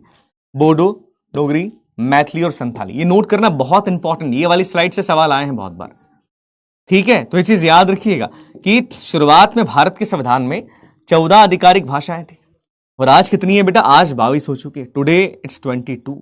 ये नोट करना बहुत ही इंपॉर्टेंट है। अब सवाल आता है सर किस बेसिस पे चुना गया? तो ये हमको नहीं पता, सरकार ने डिसाइड किया है कि साहब ये बेस है, ये है, और इस तरीके से चुना जाता है। आके बच्चा समझ में आ गया? अच्छा एक सवाल और पूछूं। हमारे भारत के संविधान में ना कुछ भाषाओं को क्लासिकल लैंग्वेज का दर्जा दिया गया। क्लासिकल लैंग्वेज क्या होती है? जैसे 22 तो अपनी ऑफिशियल लैंग्वेज है, कुछ लैंग्वेज को क्लासिकल लैंग्वेज का दर्जा दिया गया। There is no national language बेटा, भारत की कोई नेशनल लैंग्वेज नहीं है। There is no national language of India. एक आर्टिकल है वो बात करता है कि साहब हिंदी को प्रमोट करना चाहिए, बट भारत की कोई राष्ट्रभाषा नहीं है। There is no national language of India, Bharat की कोई राष्ट्रभाषा नहीं है। भारत की राष्ट्रभाषा हुई तो फिर दिक्कत हो जाएगी ना। साउथ के लोग बोलेंगे कि भैया फिर साउथ में हमारी भाषा को क्यों नहीं लिया, है ना। तो भारत की नेशनल लैंग्वेज कोई भी नहीं है। नहीं बेटा, इंग्लिश ऑफिशियल लैंग्वेज नहीं है अपनी। देखो क्लासिकल मतलब साहब जो बहुत पुरानी भाषा है, मतलब बहुत पुरानी, सालों साल, बहुत हजारों सालों से चली आ रही, जो हमारे कल्चरल को प्रमोट करती, क्लासिकल लैंग्वेजेस। तो देखो इसमें जैसे तमिल थी, संस्कृत थी, कन्नड़ा थी, तेलुगु थी, मलयालम, उड़िया थी। अब अपने को ये ध्यान नहीं रखना है, अपने को ध्यान रखना है बेटा शुरुआत इसमें 6 भाषाएं थी। कितनी? 6 भाषाएं थी। पर अभी क्या किया? अभी 2024 में अपनी सरकार ने क्या किया? इसमें 5 और नई भाषाएं ऐड कर दी। 2024 में अपन ने मराठी, पाली, प्रकृत, असमीज और बंगाली। आज के तारीख में अगर सवाल आया ना तुमसे कि भारत के संविधान में कितनी क्लासिकल लैंग्वेज है, तो जवाब क्या होगा आपका? आपका जवाब होना चाहिए 11। पहले 6 थी, आज 11 हो चुकी है। आज 11, इसको नोट करना बच्चा, क्योंकि बच्चा है ना पुराने अपडेटेड नहीं रहता है। पुराने स्लाइड में जब मैंने भी पढ़ाया था तो मैंने भी 6 ही पढ़ाया था पहले, जब अमेंडमेंट नहीं हुआ था। आज इसमें कितनी बेटा? आज इसमें अंदर 11 है। 11 क्लासिकल लैंग्वेजेस है, अपनी क्लासिकल भाषाएं, क्लासिकल लैंग्वेज, क्लासिकल डांस। हाँ, अब एक चीज बताओ, एक आर्टिकल है अपने संविधान का, आर्टिकल 351। इस आर्टिकल के बारे में जानते हो? भाई साहब ये बड़ा खतरनाक आर्टिकल, खतरनाक क्यों है बताऊंगा, इसको लेकर बड़ा विवाद होता है। ये आर्टिकल कहता है कि भारत के सरकार को हमारे देश में हिंदी भाषा को डेवलप करने के लिए प्रयास करने चाहिए। सुनना ध्यान से, ये आर्टिकल क्लियरली कहता है कि जो सरकार है हमारी, जो हमारी केंद्र सरकार है, उसको हिंदी भाषा को डेवलप करने के लिए प्रयास करने चाहिए, हिंदी को प्रमोट करना चाहिए। इसको लेकर ना साउथ में विवाद होता है, इसको लेकर विवाद है साउथ में कि भैया हिंदी को क्यों प्रमोट करें। अभी तो देखो अपने देश में भाषा को लेकर लड़ाई चल रही है ना, तो इसमें साउथ के अंदर इसको लेकर विवाद चलता है। दैट्स विवाद कि भाई ऐसा क्यों हो रहा है ये। बट इस आर्टिकल को याद रखना, आर्टिकल 351 ये बात करता है प्रमोशन ऑफ हिंदी लैंग्वेज के बारे में। ये नोट करना बच्चा, एग्जाम के अंदर आता है। क्लियर हो गया, 8वां शेड्यूल क्लियर हो गया, समझ में आ गया, यहां तक क्लियर है, 8वें शेड्यूल तक क्लियर हो गया। करेक्ट, कंफर्म कर दो। हाँ संथाली न्यूज में थी। नहीं बेटा हिंदी राष्ट्रीय भाषा नहीं है, किसने बोला शिवांगी, नहीं, देयर इज नो राष्ट्रीय भाषा, भारत की कोई राष्ट्रीय भाषा है ही नहीं है। ऑफिशियल लैंग्वेज 22 है, ऑफिशियल 22 है, राष्ट्रीय देयर इज नो राष्ट्रीय भाषा। वो लोग बोलते हैं तो बोलने दो, फर्क नहीं पड़ता। साउथ में विवाद होता है कि भैया हिंदी को किस बेसिस पे आपने रख दिया, माय हिंदी, हिंदी को बेसिस क्यों माना आपने, तो यहां पर उसको लेकर विवाद बहुत। देखो इधर नॉर्थ में नहीं, साउथ में ज्यादा विवाद है। क्लियर हो गया, समझ में आ गया। सही बात है, सही है, सही है। मेरा मन आज कर रहा है कि आज रात को मैं निकल जाऊं और चित्तौड़ चला जाऊं चित्तौड़गढ़ फोर्ट, हाँ मन तो कर रहा है। आप लोग बताओ क्या करना चाहिए, तुम जो बोलोगे वो मैं कर लूंगा। अब किसी और से तो पूछता नहीं हूं मैं, तुमसे ही पूछ रहा हूं मैं, बताओ क्या करना चाहिए। जाऊं, निकल जाऊं, चले जाऊं, चले जाऊं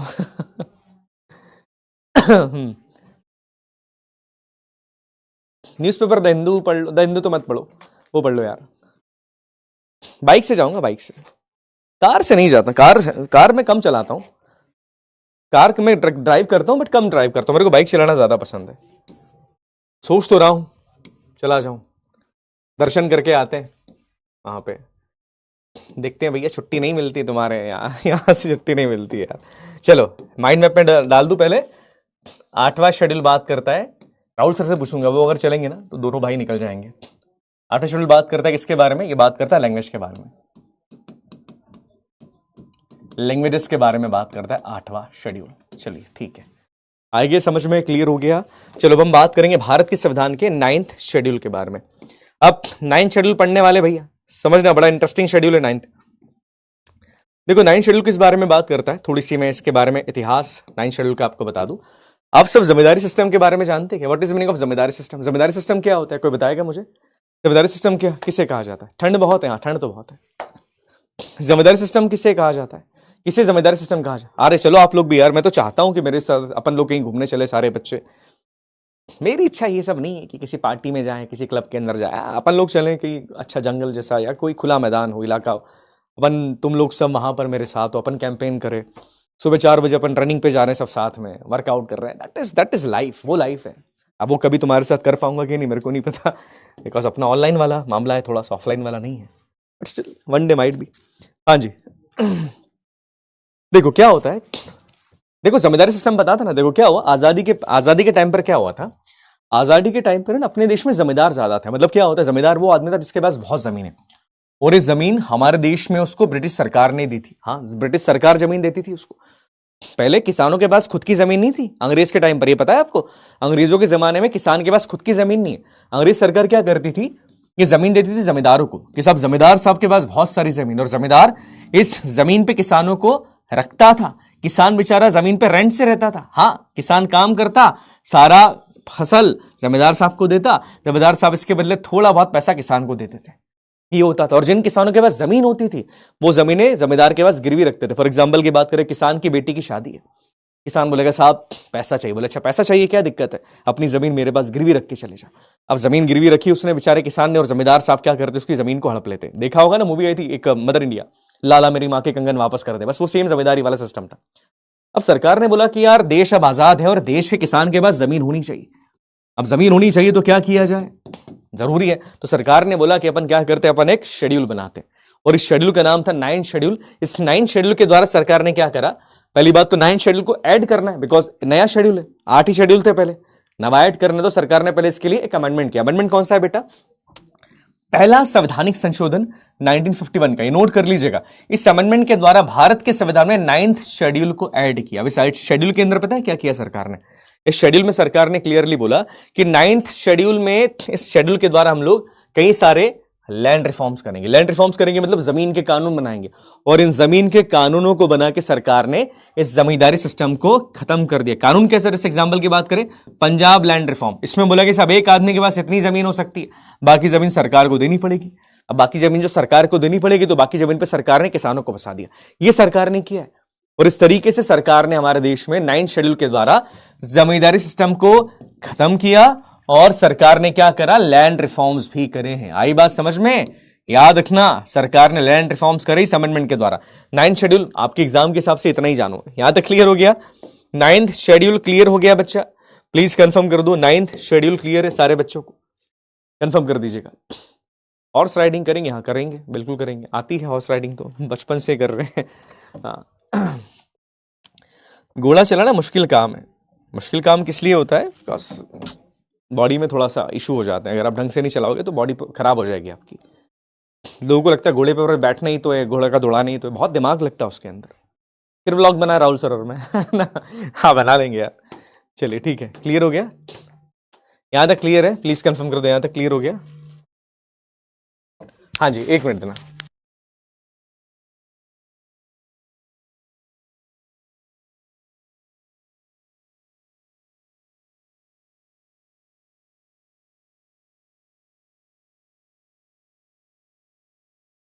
हेलो, हाँ जी क्लियर है? चलिए ठीक है। समुद्र में मजा आता है घूमने में जहाज पे कुछ नहीं दिखता है। जहाज पे जब आप रहते हो तो आपको सिर्फ समुद्र दिखता है। आप जब बाहर निकलते हो अपनी कैबिन से तो केवल सी दिखता है। सी लाइफ भी अलग अच्छी होती। जब जहाज पे जाओगे तो समझ में आएगा। वेदर परेशान करता है कई बार, बिकॉज क्या होता है, एक देखो जहाज समुद्र में क्या है ना, एक दिन वेदर बहुत अच्छा है, मतलब बहुत सुहानी हवा चल रही है, बढ़िया मजा आ रहा है। अगले दिन तूफान जैसा माहौल हो जाता है। शिप बहुत रोलिंग पिचिंग करता है। रोलिंग मतलब ऐसा, पिचिंग मतलब ऐसा ऊपर नीचे। रोलिंग इसको बोलते हैं जहाज के अंदर, जहाज आपका ऐसा ऐसा जा रहा है, इसको बोलते हैं रोलिंग। पिचिंग में ऐसा ऐसा ऊपर नीचे होता है। तो रोलिंग पिचिंग कर रहा है कभी जहाज आपका। अगले दिन बहुत मजा आ रहा है भैया, कभी धूप पड़ रही है, तो वो चीजें बहुत होती है। पर हाँ, समुद्र में ना मौसम थोड़ा सा कब कैसे बदल जाए पता ही नहीं लगता। बहुत फ्रिक्वेंटली चेंज तो नहीं होता है, बट थोड़ा मुश्किल आ जाती है कई बार। ठीक है, तो वहां भी इतने घूमने को नहीं मिलेगा तुमको यार, समुद्र में कहां घूमोगे। चलो हाँ, अब इसके बाद हम बात करेंगे भारत के संविधान के 10वें शेड्यूल के बारे में। देखो ये शेड्यूल बड़ा इंटरेस्टिंग है।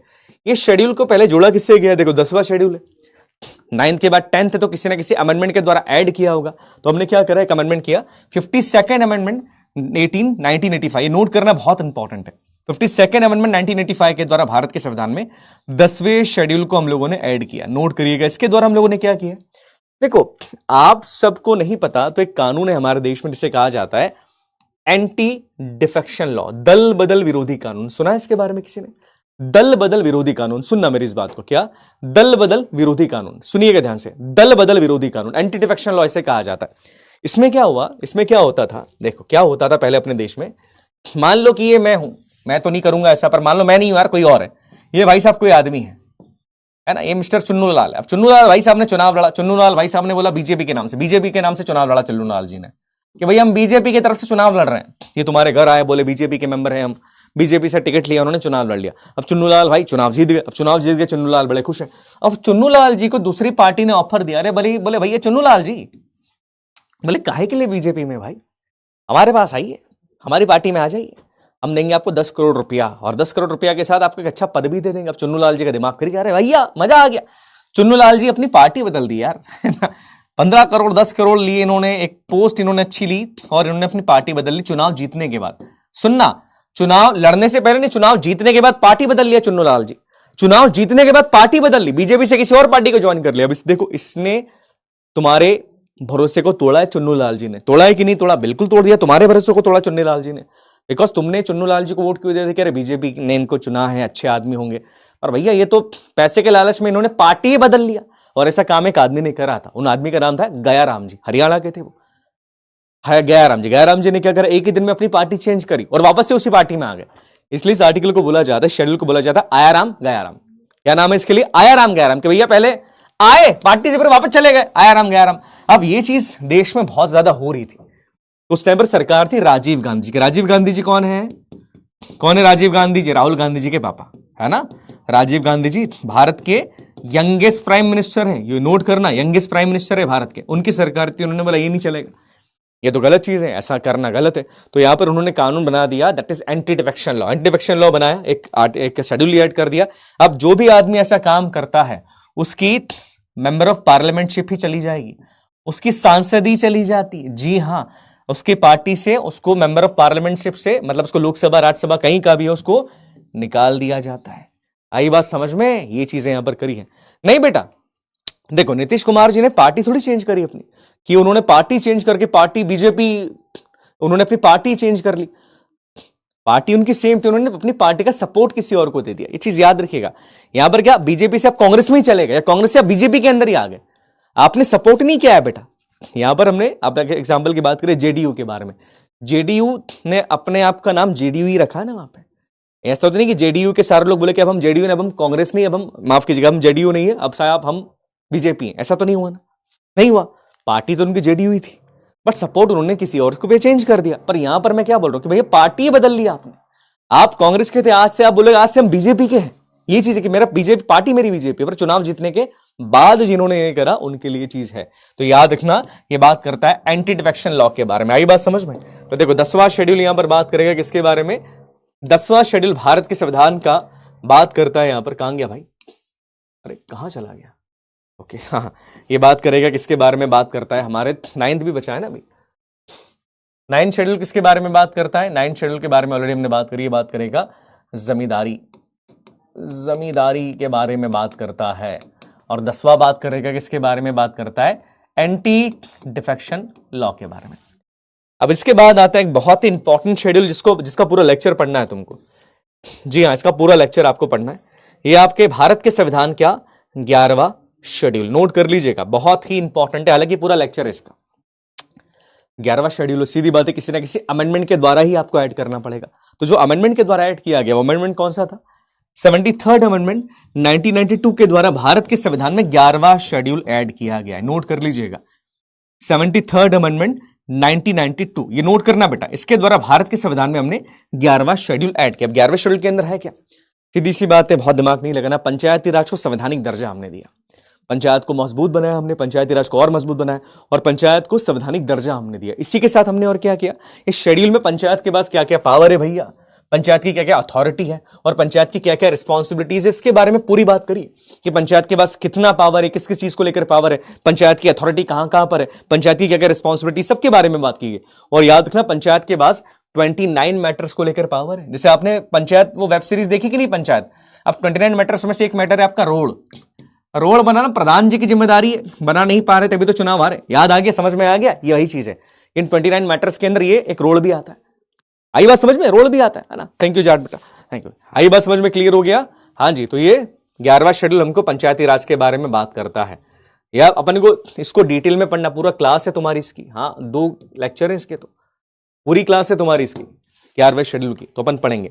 सेम चीज जैसे गांव में हमारी पंचायत होती, शहर में होती म्युनिसिपालिटीज, तो भैया 12वां शेड्यूल भारत के संविधान का म्युनिसिपालिटीज के बारे में बात करता है। सेम बात की गई। इसके लिए हमने पहले अमेंडमेंट किया 12वें शेड्यूल को ऐड करने के लिए। अमेंडमेंट कौन सा था? 74th अमेंडमेंट 1992 का हमने भारत के संविधान के अंदर किया, और इस अमेंडमेंट के द्वारा हमने भारत के संविधान में 12वां शेड्यूल ऐड करा। अब 12वें शेड्यूल के अंदर याद रखिएगा म्युनिसिपालिटीज के बारे में बात की कि म्युनिसिपालिटीज के पास क्या क्या पावर होते हैं, क्या क्या अथॉरिटी है, और म्युनिसिपालिटीज के पास 18 मैटर को लेकर पावर है। फॉर एग्जांपल की बात करें, तुम्हारे शहर में पानी पहुंचाना किसकी जिम्मेदारी है? पानी पहुंचाना किसकी जिम्मेदारी? म्युनिसिपालिटी की। वो इन 18 मैटर्स में से एक मैटर आता है। आई बात समझ में? क्लियर है? समझ में आ गया? तो ये चीज याद रखिएगा। समझ में आ गया? अरे नहीं छोड़ा भाई रोहित, यहां तक क्लियर हो गया? समझ में आ गया? तो ये 12 शेड्यूल्स भारत के संविधान के किस किस को समझ में आ गए कि सर 12 क्लियर हो गए। अपन रिवीजन करेंगे। अब रिवीजन कैसे करेंगे? तुम सब आंख बंद करना, ठीक है? तुम सब आंख बंद करो, अपन आंख बंद कर रिवीजन करेंगे। आंखें बंद कर लीजिए थोड़ी सी। हाँ जी, आप आंखें बंद कर लीजिए। उसके बाद हम आंखें बंद कर लो, ठीक है? आंखें बंद करके अपन रिवाइज करेंगे। अपन केवल दिमाग लगाएंगे आंखें बंद करके। मैं भी आंखें बंद कर रहा हूं, तुम भी कर लो। पहला शेड्यूल किसके बारे में बात करता है? भारत के सारे राज्यों के नाम है उसमें, सारे स्टेट्स के नाम, उनकी बाउंड्रीज के बारे में पहला शेड्यूल बात करता है। दूसरा बात करता है सैलरीज और अलाउंसेस के बारे में, सैलरी कितनी मिलेगी किस पोस्ट को, ठीक है, अलाउंसेस प्रिविलेज के बारे में। तीसरा बात करता है किसके बारे में, ओथ एंड अफर्मेशंस के बारे में। चौथा बात करता है राज्यसभा के अंदर सीट्स के बारे में कि राज्यसभा में कितनी सीट्स है। पांचवा बात करेगा वो जो 10 स्टेट्स है ना, उनके शेड्यूल एरिया को एडमिनिस्ट्रेट कैसे करना है। छठा बात करेगा एटीएम के बारे में, एटीएम आसाम, त्रिपुरा, मेघालय, मिजोरम के बारे में। सातवां बात करेगा सर लिस्ट के बारे में, डिवीजन ऑफ पावर के बारे में, वो 3 लिस्ट देकर रखी। आठवां बात करेगा लैंग्वेज के बारे में। नवा बात करेगा सर जिम्मेदारी सिस्टम के बारे में, और नवा पहला है जिसको हम लोगों ने ऐड किया था क्योंकि 8वें के बाद आपका नवा आ जाता है, जिम्मेदारी सिस्टम लैंड रिफॉर्म्स के बारे में। 10वां बात करेगा एंटी डिफेक्शन लॉ के बारे में, दल बदल विरोधी कानून के बारे में। 11वां बात करेगा किसके बारे में, म्युनिसिपैलिटीज के बारे में, नहीं पंचायत के बारे में। और 12वां बात करेगा म्युनिसिपैलिटीज के बारे में। समझ में आ गया? देखो मैंने भी आंख बंद कर ली थी, कितना आसान था, क्लियर हो गया। इसी से तुम्हारे 3 क्वेश्चन बन जाएंगे। आई बात समझ में? क्लियर है ना? हाँ जी, समझ में आ गया, क्लियर हो गया। हाँ जी, आंचल का डाउट है कोई? आंचल बोल रही सर डाउट देख लो भाई, आंचल का डाउट देखेंगे। आंचल तुम्हारा डाउट दिख नहीं रहा है, एकेडमिक डाउट से कि नॉन एकेडमिक है? चलो जो भी हो देख लेते हैं भाई। आंचल बहुत सारे डाउट है बच्चा, आंचल का डाउट तो हमको दिख नहीं रहा है। आंचल तुम्हारा नाम ही नहीं आ रहा है यार बेटा, भाई साहब नहीं है तुम्हारा नाम, कैसे डाउट देखें? अनिल का है, प्रांजल का है। यूटी यूनियन टेरिटरीज याद रखिएगा। अरे कॉन्स्टिट्यूएंट असेंबली संविधान सभा है, कॉन्स्टिट्यूशन तो संविधान ही होता है। सीएजी बात करेंगे, पूरा क्लास है प्रांजल इनका भी। हाँ जी, सीएजी भारत के संविधान के सबसे इंपॉर्टेंट ऑफिसर है। भारत में जो घोटाले पकड़ाते हैं ना, 2G स्कैम, कोयला घोटाला, चारा घोटाला, हाँ जी ये सब इन्होंने पकड़े हैं। बड़े खतरनाक आदमी होते हैं, बड़ी अच्छी पोस्ट है। क्लियर हो गया, समझ में आ गया, समझे गया? समझ में आ गया, क्लियर हो गया। अरे यामिनी मैं इग्नोर नहीं कर रहा हूँ, यामिनी अच्छा यामिनी का डाउट है, यामिनी बोल रही सर आपने इग्नोर कर दिया। देख लेते हैं यार, सॉरी मैं क्यों करूंगा आप लोगों को इग्नोर यार। थैंक यू बेटा मोहित। देखो यामिनी मेरे को डाउट ही नहीं दिख रहा। हाँ यामिनी का, ओके अच्छा बना लो टूर का प्लान, चल पड़ेगा। अरे वाह क्या बात है, बिल्कुल ओके चलिए ठीक है, क्लियर हो गया। चलो अब दूसरे जो अपने शौर्य वाले बच्चे हैं आपसे मिलते हैं इंडस वैली में, बाकी बच्चों से विदा लेते हैं। अब इंडस वैली की क्लास होगी आप लोगों की। चलो ध्यान रखो अपना और मेहनत करते रहो, ध्यान रखना अपना, ठीक है बच्चा। संडे को रिवीजन कर लेना थोड़ा सा। चलो जय हिंद, जय भारत, भारत माता की जय, हर हर महादेव, जय हिंद।